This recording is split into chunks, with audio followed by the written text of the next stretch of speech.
Καλησπέρα. Καλησπέρα. Καλησπέρα, καλώς ήρθατε. Καλώς σας βρήκα. Να πω καταρχάς για το σχόλιο ότι όχι μόνο δεν κατακρεουργεί τη γλώσσα η κυρία Καριωτάκη, αλλά την τιμά, όπως και με τον κύριο Σαββίδη. Ευχαριστούμε εκ μέρους του Μιλάβδα Κουκουέ για την πρόσκληση. Τιμή μου που βρίσκομαι σε ένα πάνελ και ουσιαστικά οι ερωτήσεις υποβάλλονται από μαθήτριά μου και από μαθητή μου που θα μπορούσε να είναι, εν πάση περιπτώσει. Δεν ήταν όμως ο κύριος Σαββίδη. Μόλις αποκαλύψετε την κυρία Σπαχή ότι εσείς τα λέγατε σε μένα αυτά. Θα μην κατακρεουργήσει τη είναι γλώσσα. το σχήμα της υπερβολής για να καμαρώνουμε τώρα αυτό το λόγο και αυτή την παρουσία που πράγματι τιμά και τη δημοσιογραφία και τα μέσα ενημέρωσης. Και σας ευχαριστούμε πολύ, γιατί ουσιαστικά υπηρετείτε ένα από τα βασικότερα λειτουργήματα που είναι η ελεύθερη διακίνηση των ιδεών. Και πάνω σε αυτό το θέμα εμείς θέλουμε να μιλήσουμε, γιατί είναι οι ευρωεκλογές στις 9 του Ιούνιου, γιατί το Μιλάβδα Κουκουέ, το Μαρξιστικό-Λενινιστικό Κομμουνιστικό Κόμμα Ελλάδας, κατέρχεται στις εκλογές επειδή θεωρεί ότι είναι μία μάχη που πρέπει να τη δώσει για να αναδείξει τον αντιδραστικό πυρήνα της Ευρωπαϊκής Ένωσης, όπως ακριβώς το έδειξε το νεοναζιστικό σύνθημα που πριν λίγο μας είπατε, ότι προβάλλεται και τραγουδιέται ουσιαστικά από την νεολαία στην Γερμανία, βεβαίως κάτω από την επίνευση των κυρίαρχων κύκλων της Ιμπεριαλιστικής Ευρωπαϊκής Ένωσης, και που δείχνει ότι η περίφημη Ευρωπαϊκή Ένωση δεν είναι ούτε της δημοκρατίας, ούτε των λαών, ούτε των πολύχρωμων εκδηλώσεων και των πολυτασικών εκφάνσεων. Είναι η δημοκρατία της στρατοκρατίας, δυστυχώς της αναβίωσης του φασισμού. Είναι ο μηχανισμός που επαναφέρει στο προσκήνιο τις πιο μαύρες καταστροφικές μέρες που έζησε η ανθρωπότητα, γιατί νομίζω ότι το φίδι του ναζισμού αγκαλιάζει πια όλη την Ευρώπη και δυστυχώς δεν είμαστε απαλλαγμένοι κι εμείς. Κυρία Σπαχή, είναι ανατριχιαστικό να ακούς αυτό το σύνθημα ως Länder raus, δηλαδή εξωξένοι τόσες δεκαετίες μετά. Δηλαδή, και πούμε χιτλερικά. Και πού ξανά στη Γερμανία. Η σιδερόφρακτη Ευρώπη, γι' αυτό εμείς από το Μιλάβδα Κουκουέ λέμε ένα ξεκάθαρο όχι. Έξω από τον ιμπεριαλιστικό μηχανισμό της Ευρωπαϊκής Ένωσης, έξω από μια λυκοσυμμαχία του κεφαλαίου που ουσιαστικά καταργεί βασικά ανθρώπινα δικαιώματα, πολιτικές και ατομικές ελευθερίες, κατακτήσεις των λαών, να μην μπω από τον ευρωπαϊκό διαφωτισμό και έπειτα, να περιοριστώ από το Δεύτερο Παγκόσμιο Πόλεμο και έπειτα. Είναι η Ευρώπη που κατάργησε την ημέρα της αντιφασιστικής νίκης των λαών, την 9η του Μάη, και την έκανε η μέρα της Ευρώπης. Είναι η μέρα που ψήφισε ο μηχανισμός που ψήφισε το αντικομμουνιστικό μνημόνιο. Είναι αυτή που μας έφερε τα μνημόνια με τις ευλογίες των κομμάτων, ουσιαστικά της ολιγαρχίας της εγχώριας, πρώτα της Νέας Δημοκρατίας, κατά δεύτερο λόγο του Πασόκ, που ουσιαστικά φύτεψε τα μνημόνια στον τόπο μας από το 10, και του ΣΥΡΙΖΑ, που αρχικά ουσιαστικά ενέπαιξε το λαό, τον κοροϊδεύσε και στη συνέχεια επέβαλε το τρίτο και το σκληρότερο από τα μνημόνια, με αποτέλεσμα να έχουμε τώρα ένα δημόσιο χρέος που φτάνει στα 406 δις, ενώ όταν ξεκίνησαν αυτά τα μνημόνια της καταλήστευσης είχαμε 340, αν δεν απατώμε, κάπου δις, που σημαίνει ότι αυξάνεται με ρυθμούς γεωμετρικής προόδου το χρέος. Και δεν είναι μόνο αυτό. Θα σας έλεγε κανείς ότι αν δεν υπήρχε η Ευρώπη, δεν θα υπήρχαν τα ΕΣΠΑ. Αν δεν υπήρχαν τα ΕΣΠΑ, δεν θα πηγαίναν τα παιδιά στους παιδικούς. Γιατί και αυτό το κάνουμε επειδή έχουμε τα ΕΣΠΑ. Κυρία Καριωτάκη, να σας πω τι θα είχαμε αν δεν υπήρχε η Ευρώπη. Ή τουλάχιστον να πω τι είχαμε που χάσαμε από το 80 που μπήκαμε στην Ευρωπαϊκή Ένωση. Όχι ότι το 80 είχαμε κανένα παράδεισο, αλλά λέω, είχαμε μία ανθυρή αγροτική οικονομία. Πλεονασματικό αγροτικό εμπορικό ισοζύγιο. Δηλαδή είχαμε επάρκεια αγαθών, ανθυρή γεωργία, κτηνοτροφία, αλληλεία και εξαγωγές. Έτσι, καταργήθηκε. Τώρα με την ΚΑΠ, την παλιά και τη νέα κοινή αγροτική πολιτική, ουσιαστικά ξεκληρίζονται οι αγρότες. Και δεν φτάνει ότι περικόπτονται οι επιδοτήσεις.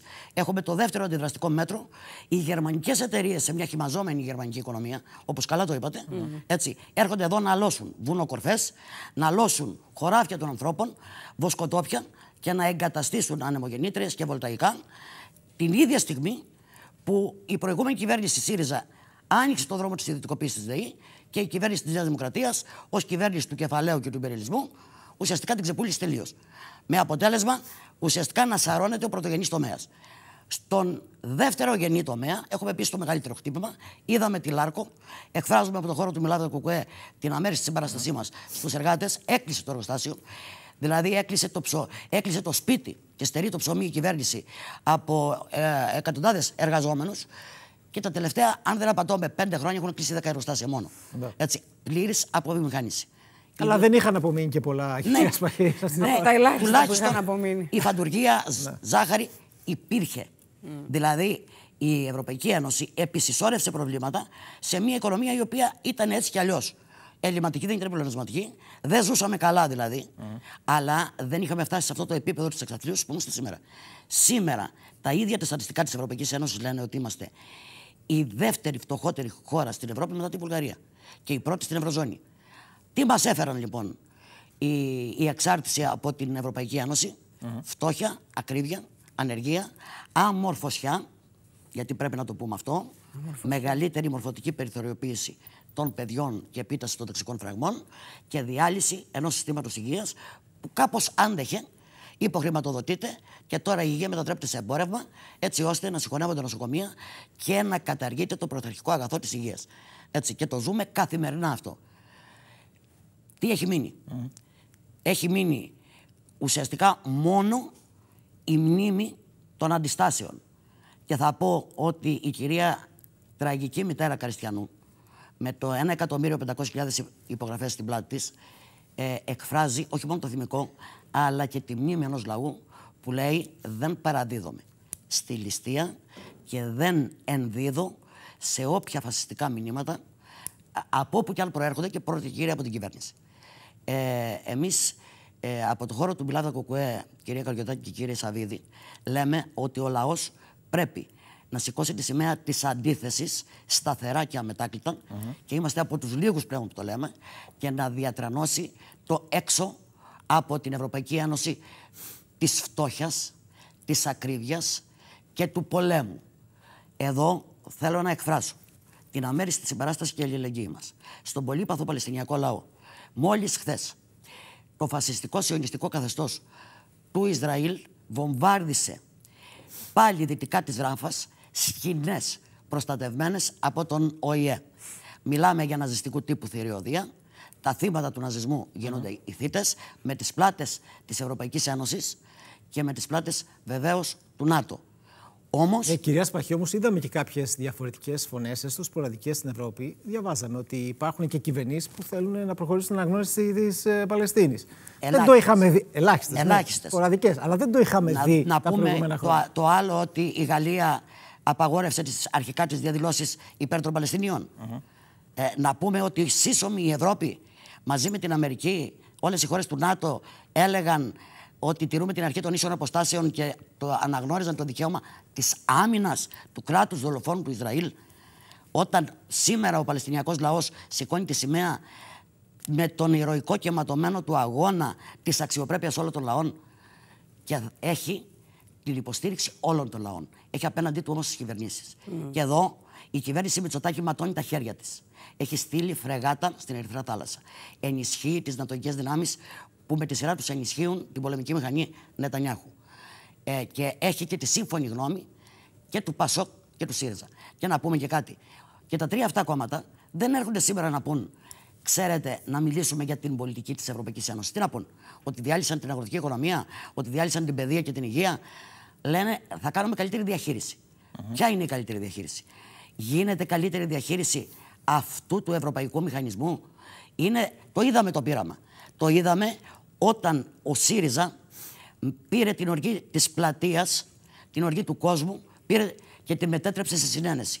Ο οποίος κατάργησε εν μια νυχτή το αποτέλεσμα του δημοψηφίσματος έξω από την Ευρωπαϊκή Ένωση. Το είπε ο λαός και το ακύρωσε. Αυτή λοιπόν η φιλολαϊκή διαχείριση έφερε τι? Τι έφερε? Την Αμερικανοδουλία, γιατί αυτό έγινε. Έφερε την διεύρυνση των βάσεων. Έχουμε γίνει ένα απέραντο ορμητήριο της νατοικής μηχανής ενάντια στους, όχι μόνο στους Παλαιστινίους, και σε όλους τους γειτονικούς λαούς. Έχει στηρίξει το ναζιστικό καθεστώς, το φασιστικό καθεστώς της Ουκρανίας. η κυβέρνηση. Για ποιο λόγο λοιπόν να υποστηριχτεί? Εμείς καλούμε όλους τους εργαζόμενους και την νεολαία να καταψηφίσει καταρχάς το κόμμα της Νέας Δημοκρατίας, την κυβέρνηση Μητσοτάκη και όλα τα δεξιά και ακροδεξιά κόμματα που είναι στη μεγάλη πολυκατοικία.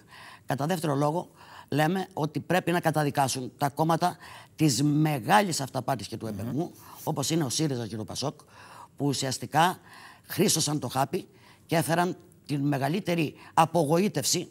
Και αυτό αφορά περισσότερο το ΣΥΡΙΖΑ, γιατί το ΠΑΣΟΚ ήταν καθαρό κόμμα εξ αρχής του κεφαλαίου. Ο ΣΥΡΙΖΑ ξεκίνησε ως κόμμα της αριστεράς, αποδείχθηκε ψευτό αριστερά και ανοιχτά κόμμα πλέον του υπερελισμού και του κεφαλαίου. Επομένως, πρέπει να γυρίσουν την πλάτη σε αυτά τα κόμματα. Τώρα, από εκεί και πέρα, πρέπει να ξεκαθαρίσει η νεολαία, να ξεκαθαρίσει ο κόσμος της δουλειάς, οι εργάτες, οι αγρότες, οι εργαζόμενοι, τη θέση τους, τα κόμματα που ουσιαστικά συγκαλύπτουν την ενοχή τους. Και εδώ πρέπει να κάνουμε μια κριτική στο ΚΚΕ. Το ΚΚΕ, ενώ παλιότερα έλεγε αποδέσμευση από την Ευρωπαϊκή Ένωση, όχι ξεκάθαρα το όχι, τώρα το ξέχασε. Δυστυχώς το ξέχασε και μιλάει για μια άλλη Ευρώπη των λαών. Αυτό το μύθευμα το είχαμε ζήσει και παλιότερα ιστορικά. Και ήταν το μύθευμα του ευρωκομμουνισμού. Το είδαμε. Τελείωσαν αυτά τα ρεύματα. Γιατί αποδείχθηκε ότι η Ευρωπαϊκή Ένωση είναι η ένωση των ισχυρών υπερελιστικών δυνάμεων. Κυρίαρχος είναι ο γαλλογερμανικός πόλος. Ένας πόλος ο οποίος νέμεται τον πλούτο όλων των υπόλοιπων χωρών. Εδώ εμείς υφιστάμεθα μια εξάρτηση πολιτική, οικονομική, στρατιωτική. Έτσι, και φτάσαμε σε αυτό το επίπεδο να είμαστε ο τελευταίος στο επίπεδο της επιβίωσης λαός. Λοιπόν, απέναντι σε αυτή την πολιτική, όφιλε το ΚΚΕ, αν ήθελε να τιμήσει τον τίτλο που λέει ότι κρατάει, να πει ένα ξεκάθαρο όχι. Δεν το λέει όμως. Έτσι, εμείς καλούμε τους εργαζόμενους να μην παραπλανηθούν και από τα ψηφοδέλτια του ΜΕΡΑ25 και της οικολογικής αριστεράς. Εξάλλου, ο κύριος Βαρουφάκης το είπε καθαρά, εμείς μένουμε στην Ευρώπη. Μιλάνε για ένα κίνημα διεθνιστικό που θα είναι πανευρωπαϊκό και ουσιαστικά κάνουν προτάσεις καλής διαχείρισης μιας αντιδραστικής πολιτικής. Μπορούμε, κυρία Καριωτάκη και κύριε Σαββίδη, να βγούμε έξω από την Ευρωπαϊκή Ένωση, αλλά με την πάλη του λαού και με το δρόμο που δείχνει, θα επαναλάβω, η τραγική μητέρα Καριστιανού, με ψηλά τη σημαία και το μέτωπο, και μπορούμε να διεκδικήσουμε τα αναφέροντα δικαιώματά μας και για το ψωμί και για τη μόρφωση και για τη δουλειά. Δεν μπορούμε να παραδοθούμε σε αυτή την πλάνη που καλλιεργεί ο κύριος Μητσοτάκης, ο οποίος λέει πήρε ένα 41%. Κατά την άποψή μας δεν πήρε 41%. Πήρε απογοήτευση. Πήρε θυμό, αλλά δεν πήρε σε καμία περίπτωση έγκριση.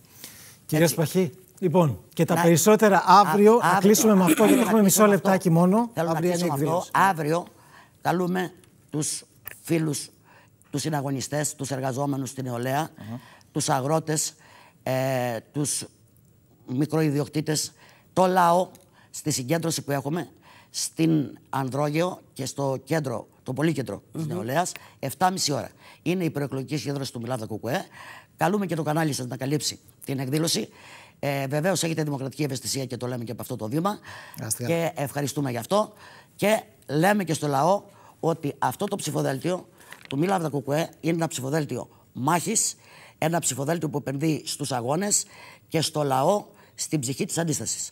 Και με αυτή την έννοια λέμε Μιλάβδα ΚΚΕ έξω από την ΑΕ. Σας ευχαριστούμε πολύ. Να είστε καλά.